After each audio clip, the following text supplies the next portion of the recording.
నమస్తే, welcome to our channel. ప్రస్తుతం మనతో జ్యోతిష్య పండితులు ఫణి భాస్కర్ శర్మ గారు ఉన్నారు. వారితో మాట్లాడదాం. నమస్తే అండి. నమస్తే అమ్మ. మనకి విశ్వవసు నామ సంవత్సరం వస్తుందండి. సో విశ్వవసు నామ సంవత్సరంలో మేషాది ద్వాదశ రాశులకు ఎలా ఉంటుంది, అలాగే వారు పాటించాల్సిన పరిహారాలతో పాటు అసలు గ్రహస్థితి ఎలా ఉంది, గ్రహ సంచారం, గ్రహస్థితి, ఆదాయ వ్యయాలు కూడా ఎలా ఉన్నాయో ఒక్కసారి చెప్పండి. శ్రీ గురుభ్యో నమః, శ్రీమాత్రే నమః. నమస్కారం అమ్మ. అలాగే వీక్షకులందరికీ కూడా శ్రీ విశ్వావసునామ సంవత్సర శుభాకాంక్షలు. ముందుగా మనం చూసుకున్నట్టయితే గ్రహ సంచారం ఎలా ఉంది అనేది ఒకసారి చూసుకుని దాని తర్వాత గ్రహస్థితి కూడా తెలుసుకునే ప్రయత్నం చేద్దాం. ముఖ్యంగా మనకి గ్రహ సంచారం వచ్చి మే 14 రాత్రికి ఏవైతే 15 మనకి గురువు మేషం వృషభం నుంచి మిథునంలోకి సంచరిస్తారు. అలాగే మనకి శని భగవానుడు వచ్చి రేపు మార్చి 30వ తారీఖు కుంభం నుంచి మీనంలోకి సంచారం జరుగుతుంది. అలాగే రాహుకేతువులు కూడా వచ్చేటప్పటికి మే 19వ తారీఖు మీనం నుంచి కుంభంలోకి రాహు వస్తారు. అలాగే కేతువు కన్య నుంచి సింహంలోకి వెళ్తారు. సో ఈ ప్రధానంగా ఈ గ్రహస్థితిని మనం చూసి ఆధారం చేసుకుని మనం ఫలితాలు అనేవి నిర్ధారించడానికి మనం ప్రయత్నం చేస్తాం. ముఖ్యంగా ఎలా ఉంటుంది, ఏ రాశి వారికి ఎలా ఉంటుంది, వారికి నడిచే ముఖ్యంగా మహర్దశ అనేది ముఖ్యమండి. ఇది ఏమిటి అంటే గోచార ఫలితాలు, గ్రహ సంచారము అనేది మనం చూసుకుంటాం. ప్రతి గ్రహం కూడా ఒక నిర్దిష్టమైన సమయంలో కాలం తిరుగుతూ ఉంటుంది. రవి కానివ్వండి, రాహు కానివ్వండి, గురువు కానీ అతి ఎక్కువగా తిరిగేది వచ్చేటప్పటికి 2.5 సంవత్సరాలు శని భగవానుడు ఒక్కొక్క దాంట్లో.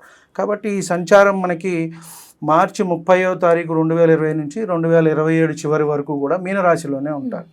మనం ఇప్పుడు గ్రహస్థితి గురించి తెలుసుకున్నట్టయితే మనకి ఉగాది రోజు మార్చి 30వ తారీఖు మనకి ఉగాది అనేది రావటం జరిగింది. వృషభంలో గురువు, మిథునంలో కుజుడు, కన్యలో కేతువు, తక్కిన 6 గ్రహాలు కూడా మనకి మీనంలోనే ఉన్నాయమ్మ. ఇవి వచ్చేటప్పటికి దీన్ని షష్టగ్రహ కూటమి అని కూడా మనం చెప్పుకుంటున్నాము. ఇది ఉగాది రోజే రావటం కూడా జరుగుతుంది. ఉగాది, షష్టగ్రహ కూటమి, అలాగే శని భగవానుడు కూడా మారుతున్నాడు. కాబట్టి మేజర్ ప్లానెట్స్ అన్నీ కూడా ఇప్పుడు మనకి ఈ చేంజెస్ అనేవి వస్తున్నాయి. కాబట్టి మీనంలో మనం ముందుగా చూసుకున్నట్టయితే రాహువు, రవి, చంద్రుడు, శుక్రుడు, బుధుడు, శని, ఈ 6 గ్రహాలు మనకి మీనంలోనే ఉంటాయి. కాబట్టి మనకి ఇది దీనివల్ల ఏదైనా ప్రభావం చూపిస్తుందా దేశ కాలమాన పరిస్థితుల మీద అనుకుంటే వాటి మీద కొంత ప్రభావం అనేది చూపిస్తుంది. వ్యక్తిగతంగా కొంత తక్కువనే మనం చెప్పవచ్చు. షష్టగ్రహ కూటమి కానివ్వండి, ఇన్ని ఎందుకంటే ఒక 6 గ్రహాలు ఒక రాశిలో కలిసినప్పుడు కొంత ఇబ్బందిగానే ఉంటుంది ఎవరికైనా సరే. కాబట్టి ఆ ఫలితం అనేది కొంచెం అటు ఇటుగా అనేది మనకి ఉంటూ ఉంటుంది. గురువుని తీసుకున్నట్టయితే మనకి మే 14 నుంచి వృషభం నుంచి మిథునంలోకి వెళ్తారు. మళ్ళీ అక్టోబర్లో కొంత అతిచారం వల్ల కర్కాటకానికి వెళ్ళి మళ్ళీ వక్రించి మిథునానికి వచ్చేస్తారు. ఇది సంచారం.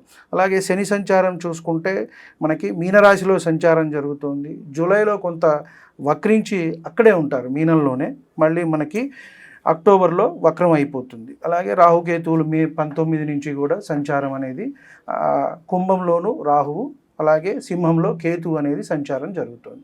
ముఖ్యంగా ఈ గ్రహస్థితి అలాగే గ్రహ సంచారాన్ని బట్టే మనము వచ్చే ద్వాదశ రాశులకి కూడా మన ఫలితం అనేది చెప్పడానికి అవకాశం ఉంది. శ్రీ విశ్వావసు నామ సంవత్సరంలో మేషాది ద్వాదశ రాశుల్లో వృశ్చిక రాశి వారికి ఎలా ఉంది, అలాగే వారికి ఆదాయ వ్యయాలు, ఈ సంవత్సరం మొత్తం ఫలితాలు చెప్పండి సార్. నమస్కారం.